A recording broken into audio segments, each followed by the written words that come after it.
नमस्कार। मैं आपको अष्टांग योग के बारे में बताने जा रही हूँ। अष्टांग योग को 10 मिनट में समझाना बहुत मुश्किल है, इसलिए मैंने इसे पहले लिख लिया है और अब पढ़ के सुना रही हूँ। अष्टांग योग के नियमों के आचरण से ही मानव का सुखी होना संभव है। बिना अष्टांग योग के आचरण किए सुखी होना असंभव है। अष्टांग योग के 8 अंग है: यम, नियम, आसन, प्राणायाम, प्रत्याहार, धारणा, ध्यान और समाधि।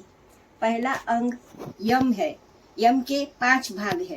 पहला, अहिंसा।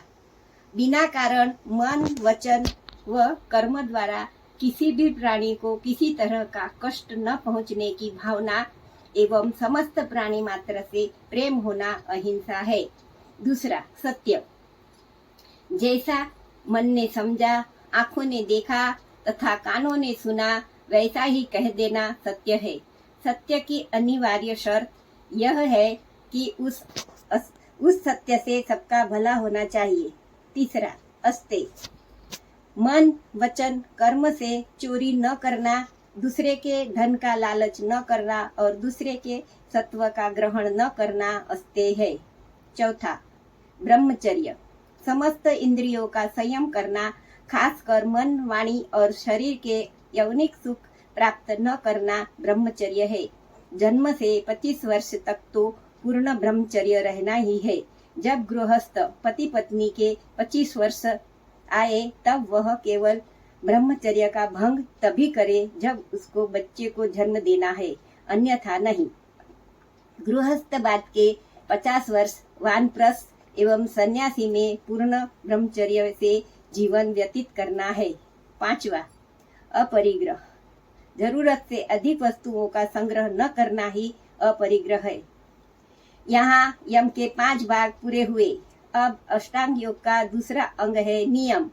नियम के भी 5 प्रकार है जो नीच के संबंधित है। पहला, शौच।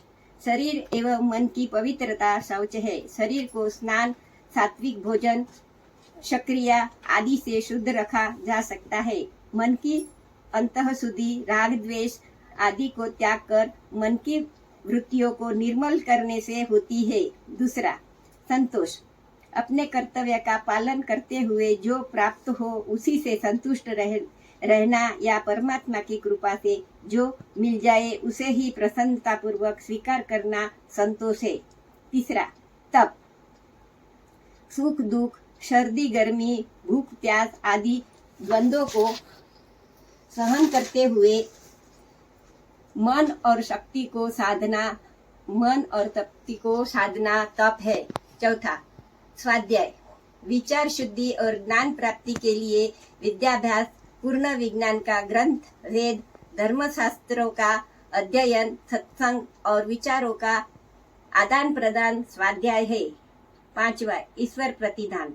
मन, वाणी, कर्म से ईश्वर की स्तुति, प्रार्थना, उपासना और उसके नाम रूप गुण आदि का श्रवण मनन और समस्त कर्मों का ईश्वरार्पण, ईश्वर प्रणिधान है।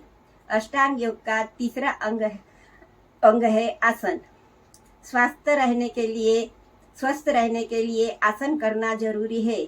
अष्टांग योग का चौथा अंग है प्राणायाम। प्राणायाम का उद्देश्य शरीर में व्याप्त प्राण शक्ति को उत्प्रेरित, संचारित, नियंत्रित और संतुलित करना है। इससे हमारा शरीर तथा मन नियंत्रण में आ जाता है। हमारे निर्णय करने की शक्ति बढ़ जाती है और हम यही निर्णय करने की स्थिति में आ जाते हैं, सही निर्णय करने की शक्ति में आ जाते हैं। वैसे ही मन की शुद्धि के लिए प्राणायाम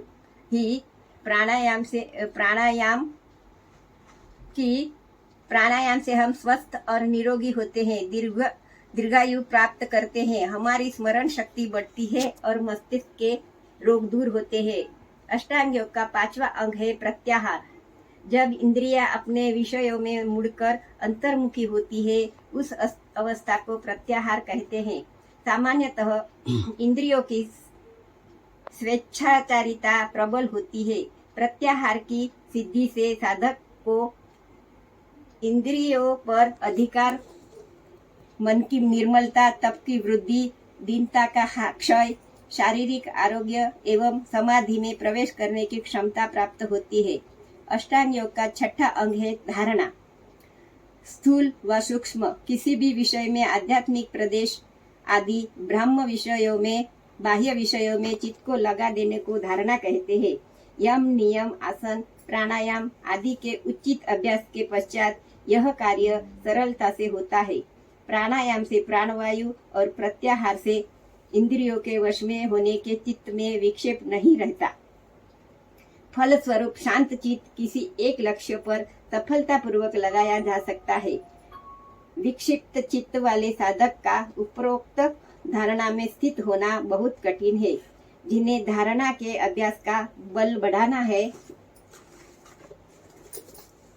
उन्हें आहार विहार बहुत ही नियमित करना चाहिए तथा नित्य नियम पूर्वक श्रद्धा सहित साधना व अभ्यास करना चाहिए। अष्टांग योग का सातवां अंग है ध्यान। किसी विशेष वस्तु पर मन को एकाग्रता में लाकर उसके रहस्य को खोलना इसे ध्यान कहते हैं। अष्टांग योग का आठवां अंग है समाधि। जिसको मानवीय आंखों से नहीं देखा जा सकता उस पदार्थ को भी आत्मा के द्वारा देखना ही समाधि अवस्था कहलाती है। जैसे सूर्य पर कोई नहीं जा सकता क्योंकि वहाँ का तापमान 1.5 करोड़ डिग्री के आसपास है। वहाँ पर केवल आत्मा के द्वारा जाया जा सकता है। ब्रह्मांड क्या ज्ञान समाधि अवस्था में ही साक्षात रूप से लिया जा सकता है। इस अवस्था को ही मंत्र दृष्टा भी कहते हैं। पूर्ण सुख अवस्था यही है। इसी के लिए मानव जन्म मिला है। अष्टांग योग का पालन करते हुए व्यक्ति वैज्ञानिक, दार्शनिक, ऋषि बन जाता है। आधुनिक विज्ञान के जो भी हम उत्पादन उपयोग कर रहे हैं वे सभी विनाशकारी है। इसीलिए उनसे दुख ही मिलेगा। केवल थोड़ी देर के लिए सुख जरूर मिल सकता है। आधुनिक विज्ञान के उत्पादन निम्नानुसार है। रासायनिक खेती, जैविक खेती, एलोपैथिक दवाई, सीमेंट, कुकर, एल्यूमिनियम के बर्तन, रिफाइंड नमक, रिफाइंड तेल, शराब, धूम्रपान आदि। आओ सुखी रहने के लिए अष्टांग योग के नियमों का आचरण करें।